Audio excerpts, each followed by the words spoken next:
Maternal death के ज़्यादा से ज़्यादा चांसेस होंगे जहाँ पे बीटा एगोनिस्ट हमने लार्ज अमाउंट में फ्लूइड वॉल्यूम में दे दिए जिन पेशेंट को फ्लूइड वॉल्यूम, या मल्टीपल प्रेगनेंसीज थी, या जिन पेशेंट को कार्डियक डिजीज पहले था। Magnesium decreases the frequency of depolarisation of smooth muscles by modulating calcium uptake, binding and distribution in smooth muscles, and results in inhibition of uterine contractions. However, although magnesium sulfate is widely used as a tocolytic in USA, there has only been one randomized trial comparing its effect to placebo, and that failed to demonstrate a beneficial effect on the duration of pregnancy. तो हम देते तो सब हैं, लेकिन वाकई में क्या ये हेल्प करती है ये अभी तक पता नहीं। Similarly, the 2001 concurrent review on magnesium sulfate found no favor of magnesium sulfate over controls. However, the American colleges support the use of magnesium sulfate for neuroprotection, stating that magnesium sulfate reduces the risk of cerebral palsy in surviving infant.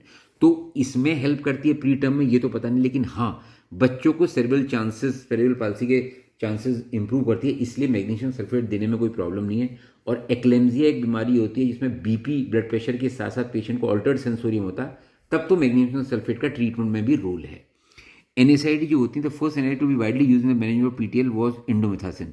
It is a reversible non specific competitive cyclohexane inhibitor. In a series of studies, indomethacin has been shown to be effectively delay delivery for 48 hours, 7 to 10 days, and beyond 37 weeks, so reducing the incidence of low birth weight. However, although PEG inhibitors are effective in delaying PD, they do have several adverse effects. तो अगर कोई pre term आ रहा है बच्चा 32 हफ्ते पे, तो ये हेल्प तो करेंगे, लेकिन इनकी कॉम्प्लिकेशन नुकसान भी, इनके साइड इफेक्ट भी। As mention above, PG synthesis is responsible for maintenance of a patent ductus arteriosus, and inhibition can lead to its premature closure. This can occur as early as late second trimester, with the incidence increasing dramatically from 32 weeks.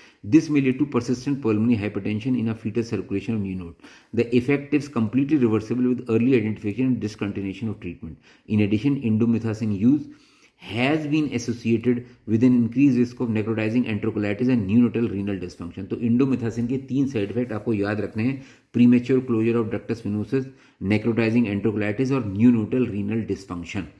The latter probably occurs because inhibition of fetal prostaglandin synthesis reduces renal perfusion and fetal urine output, resulting in reversible after disconnected oligohydramnios. तो oligohydramnios क्योंकि urine output कम होगा तो ओलिगोहाइड्रोनस तो होना ही होना है. Calcium channel blockers का क्या रोल है? इसमें मोस्ट कॉमनली हम नाइफेडिपिन ही यूज़ करते हैं. The effect of calcium channel blockers in relaxing the contractions of the human myometrium have been known for several years. They exert their effect by binding to L-type channels, reducing intracellular levels of calcium and blocking the transmembrane influx of calcium.